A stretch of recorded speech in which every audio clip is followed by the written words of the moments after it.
बाप का उसके बाद का भी बदला लेगा तेरा फैजल। याद है आपको वो फिल्म? पहली बार, जी हाँ, ईरान को 400 300 नहीं, अब तक 300 बिलियन डॉलर की बात हो रही थी। अब 400 बिलियन डॉलर ईरान को मिलेगा हर जाने के तौर पर, ये पूरी जंग में जो उसका नुकसान हुआ है। यानी इस मुलाकात से ठीक पहले ज्यादातर होता यह है कि जब दो देशों के नेता मिलते हैं तो होता यह है कि कुछ ना कुछ गुडविल जेस्चर्स आगे रखे जाते हैं जिससे और ज्यादा बेहतर संबंध हो सके। लेकिन खुद बाकायदा ट्वीट करके हुकूमत बता रही है अमेरिका की कि कैसे जो है सिर्फ अब यूएस कमांड होगा, इंडो यूएस नहीं होगा। नमस्कार, स्वागत है आपका इस खास कार्यक्रम में। मैं हूं आरफा खानम शेरवानी। एक बुली से किस तरह से लड़ा जाता है ये ईरान ने पूरी दुनिया को बता दिया है। Midnight hammer, getting rid of the nuclear threat from Iran, which was a big moment in history, in my opinion.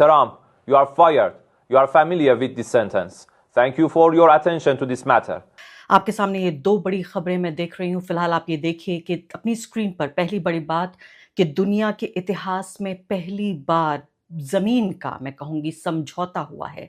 पहली बार, जी हाँ, ईरान को 400 300 नहीं, अब तक 300 बिलियन डॉलर की बात हो रही थी। अब 400 बिलियन डॉलर ईरान को मिलेगा हर जाने के तौर पर, ये पूरी जंग में जो उसका नुकसान हुआ है। आपने कभी सोचा था? ये देखिए, आपकी इस जंग की पूरी शुरुआत हुई थी कि ईरान को तहस नहस कर दिया जाएगा, सत्ता परिवर्तन वहां हो जाएगा, वहां उनका न्यूक्लियर प्रोग्राम खत्म हो जाएगा और वहां की औरतों को आज़ादी मिल जाएगी। लेकिन अब ये देखिए कि 400 बिलियन डॉलर, इसको ज़रा रुपए में आप कैलकुलेट कीजिए। इतनी देर में मैं आपको दूसरी खबर बताती हूँ। अपनी स्क्रीन पर दूसरी खबर देखिए। US drops Indo from military command name 8 years after Trump era change. 8 साल के बाद, यानी माना जाता था इस पूरे खित्ते में भारत का एक गलबा या भारत का एक रौब, भारत का एक असर के तौर पर इंडो यूएस इसको कहा गया था। खुद बाकायदा ट्वीट करके हुकूमत बता रही है अमेरिका की कि कैसे जो है सिर्फ अब यूएस कमांड होगा, इंडो यूएस नहीं होगा। और खासकर आप देखिए टाइमिंग इस बात की कि जब आप ये देख रहे हैं खबर, उसी दौरान उससे कुछ ही घंटे के भीतर डोनाल्ड ट्रंप और साथ साथ नरेंद्र मोदी की मुलाकात होनी है G7 समिट पर। तो ऐसे वक्त में जबकि ये मुलाकात होनी है, ऐसे ही वक्त पर आप देखिए किस तरह से ये बुली, किस तरह से ये व्यक्ति, जो भारत इतना बड़ा देश, पूरी दुनिया में सबसे बड़ा लोकतंत्र, सबसे बड़ी आबादी वाला देश, सबसे बड़ा बाजार, उस सब के बावजूद किस तरह से भारत को लगातार लगातार अपमानित कर रहा है, एक के बाद एक। यानी इस मुलाकात से ठीक पहले ज्यादातर होता यह है कि जब दो देशों के नेता मिलते हैं तो होता यह है कि कुछ ना कुछ गुडविल जेस्चर्स आगे रखे जाते हैं जिससे और ज्यादा बेहतर संबंध हो सके। लेकिन इससे पहले कि ये चीज हो, 26 सेकंड की या कुछ सेकंड की जो मुलाकात हुई है डोनाल्ड ट्रंप और नरेंद्र मोदी के बीच, उसको बढ़ा चढ़ाकर बताया जा रहा है। ये तस्वीर अपनी स्क्रीन पर देखिए, आपको टीवी पर ये मिलेगा।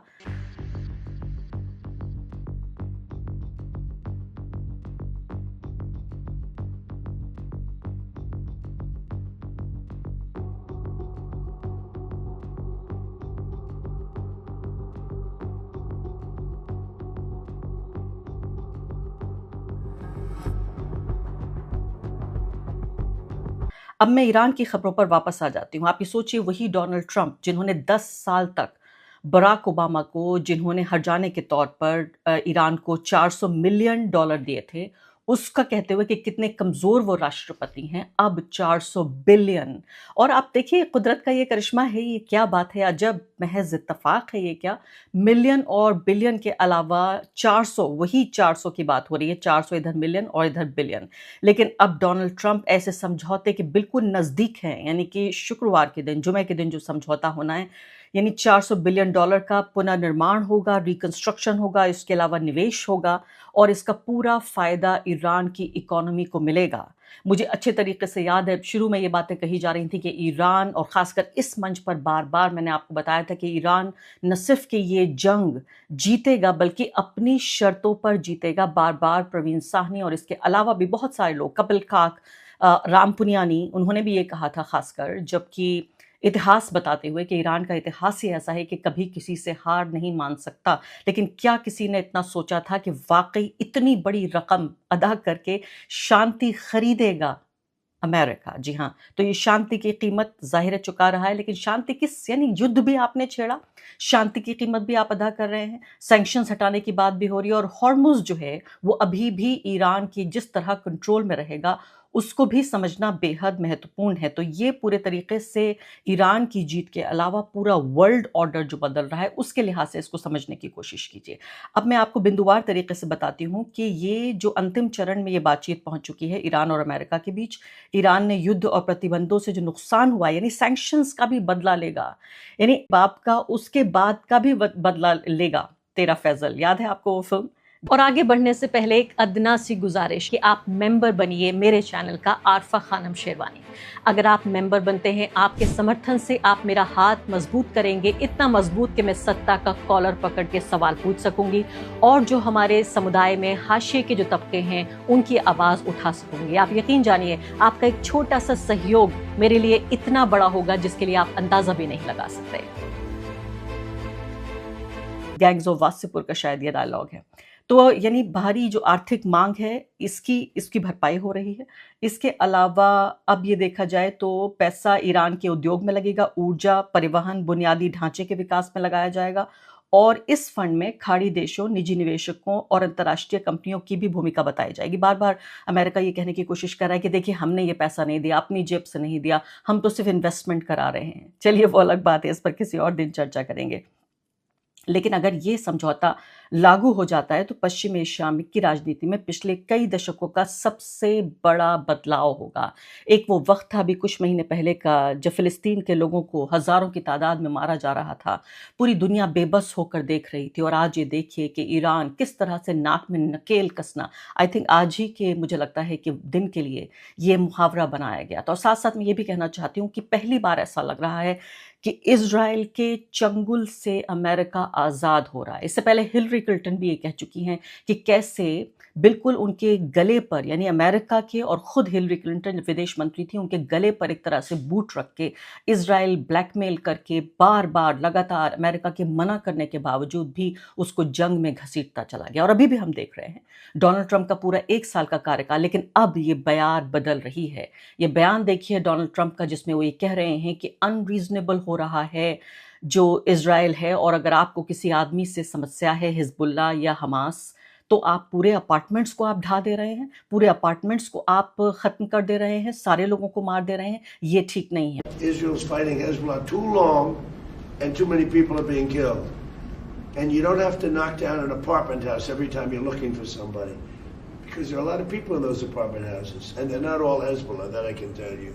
और इसके अलावा मुझे लगता है कि पूरे तरीके से जो ब्लैकमेल की जो टैक्टिक्स मोसाड की हमेशा रही है कि जो भी अमेरिकी राष्ट्रपति होता है, चाहे वो रिपब्लिकन हो या वो डेमोक्रेट हो, इससे कोई फ़र्क नहीं पड़ता। फ़र्क इस बात से पड़ता है कि हमेशा इज़राइल का ग़ुलाम रहेगा।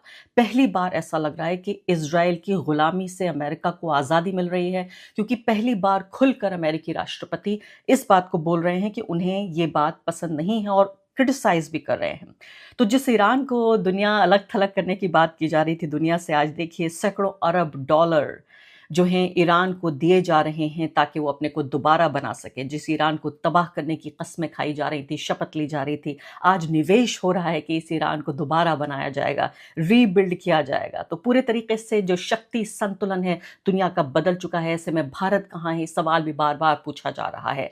अब ये देखिए कि ये अगर देखें जो इंडो पैसिफिक कमांड का मैंने आपको नाम बताया था, इसको काफ़ी रणनीतिक महत्व दिया जा रहा है। पैसिफिक कमांड उसको वापस कर दिया गया। 2018 में इंडो शब्द जोड़ने को टाइम मैगजीन ये कहती है भारत और हिंद महासागर देश की बड़ी भूमिका का प्रतीक माना जाता था और उस वक्त भारत के लिए महत्वपूर्ण कूटनीतिक संकेत भी बताया गया था।